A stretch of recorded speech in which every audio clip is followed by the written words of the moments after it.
बात उस रात की है जब मैं राहुल अपनी जिंदगी की सबसे डरावनी और रहस्यमयी घटना से टकराया। मैं 24 साल का था। नया नया दिल्ली से अपने गांव हरियाणा के एक छोटे से कस्बे में लौटा था। गांव का नाम था कालापुर। सुनने में तो आम लगता है, लेकिन उस रात के बाद यह नाम मेरे लिए कभी आम नहीं रहा। मैं चाहता हूं कि तुम मेरी ये कहानी सुनो, क्योंकि ये सिर्फ मेरी कहानी नहीं, बल्कि एक ऐसी सच्चाई है जिसे मैं आज तक नहीं भूल पाया। मेरे गांव में एक पुराना पीपल का पेड़ है जो गांव के बाहर खेतों के बीच एक टूटी फूटी हवेली के पास खड़ा है। बचपन से सुनता आया था कि उस हवेली में कोई चक्कर है। लोग कहते थे कि वहां एक चुड़ैल रहती है। मैं पढ़ा लिखा शहर का लड़का इन बातों को बकवास मानता था। चुड़ैल वुड़ैल ये सब दादी नानी की कहानियां लगती थी। लेकिन उस रात मेरी सारी हेकड़ी निकल गई। उस दिन 15 अगस्त 2024 की रात थी। गांव में स्वतंत्रता दिवस का छोटा मोटा प्रोग्राम हुआ था और मैं अपने दोस्तों के साथ देर तक गप्पे मार रहा था। रात के करीब 11 बज गए थे। मेरा घर गांव के आखिरी छोर पर था और रास्ते में वही पीपल का पेड़ पड़ता था। मैंने सोचा, क्या डरना, मैं तो जवान हूं, फिट हूं, और वैसे भी चुड़ैल वुड़ैल तो बस कहानियां हैं।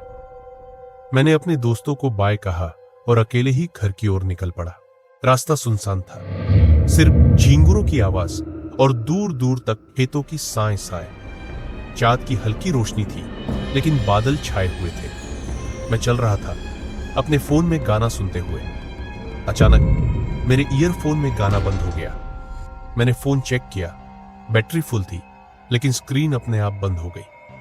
मैंने उसे दोबारा ऑन करने की कोशिश की, लेकिन कुछ नहीं हुआ। मुझे थोड़ा अजीब लगा, लेकिन मैंने खुद को समझाया, शायद फोन खराब हो गया। तभी मुझे दूर से एक औरत की हल्की सी हंसी सुनाई दी। मैं रुक गया, मेरे रोंगटे खड़े हो गए। मैंने इधर उधर देखा, लेकिन कोई नहीं था। हवा में एक अजीब सी ठंडक थी जो अगस्त की गर्मी में बिल्कुल नहीं होनी चाहिए थी। मैंने सोचा, राहुल, तू बस डर रहा है, ये सब तेरे दिमाग का वहम है। मैंने कदम तेज किए, लेकिन वो हंसी फिर सुनाई दी, इस बार और करीब। जब मैं पीपल के पेड़ के पास पहुंचा तो मेरे पैर अपने आप रुक गए। सामने हवेली के टूटे हुए दरवाजे के पास एक औरत खड़ी थी। लंबे काले बाल, सफेद साड़ी और चेहरा इतना खूबसूरत कि मैं एक पल को भूल गया कि मैं कहां हूं। उसकी आंखें चमक रही थी जैसे उनमें कोई आग जल रही है। वो मुस्कुराई और बोली, राहुल, इतनी रात को अकेले कहां जा रहे हो? उसकी आवाज इतनी मीठी थी कि मेरे दिल में एक अजीब सी बेचैनी होने लगी। लेकिन रुकिए, उसने मेरा नाम कैसे लिया? मैंने तो उसे पहले कभी नहीं देखा था। मैंने हिम्मत जुटाई और पूछा, आप कौन हैं और मेरा नाम कैसे जानती है?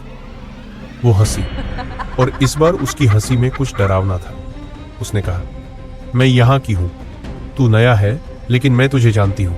मेरे साथ चल, मैं तुझे रास्ता दिखाती हूं। मेरे दिमाग में खतरे की घंटी बजी।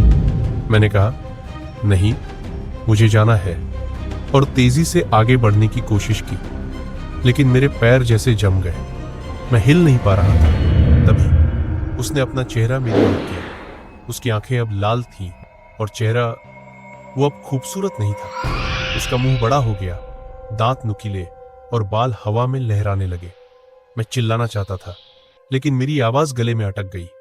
उसने मेरी ओर कदम बढ़ाया और बोली, तू मेरा है राहुल, कोई नहीं बचेगा। मेरे सीने में दर्द होने लगा, जैसे कोई मेरी सांसें चुरा रहा हो। तभी मुझे अपनी जेब में कुछ चुभा। मैंने जेब में हाथ डाला। वो मेरी दादी का दिया हुआ हनुमान चालीसा का छोटा सा पॉकेट वर्जन था। मैंने आंखें बंद की और जोर जोर से हनुमान चालीसा पढ़ना शुरू किया। पहले तो मेरी आवाज कांप रही थी, लेकिन धीरे धीरे मुझे हिम्मत मिलने लगी। मैंने आंखें खोली तो वो औरत चीख रही थी, जैसे उसे कोई जल रहा हो। वो धीरे धीरे पीछे हटी और अंधेरे में गायब हो गई। मेरे पैर फिर से हिलने लगे। मैंने पूरी ताकत से दौड़ लगाई और बिना पीछे देखे घर पहुंचा। घर पहुंचते ही मैंने अपनी मां को सब बताया। वो डर गई, लेकिन बोली, बेटा, तू बच गया, ये हनुमान जी की कृपा है। उस हवेली में एक चुड़ैल है जो जवानों को फंसाती है। कई साल पहले वहां एक औरत की हत्या हुई थी और उसकी आत्मा आज तक भटकती है। उस रात के बाद मैंने कभी उस रास्ते से अकेले जाने की हिम्मत नहीं की। गांव के लोग कहते हैं कि वो चुड़ैल आज भी वहां है और जो भी रात को उस पीपल के पेड़ के पास जाता है वो उसका शिकार बनता है। मैं नहीं जानता कि वो सचमुच चुड़ैल थी या कोई और चीज, लेकिन उस रात की सच्चाई मेरे लिए इतनी वास्तविक थी कि मैं आज भी कांप उठता हूं। तो सुनने वालों, अगर तुम कभी कालापुर आओ तो उस पीपल के पेड़ से दूर रहना, क्योंकि वो हंसी, वो चेहरा और वो रात वो कोई कहानी नहीं, मेरी जिंदगी का सच है।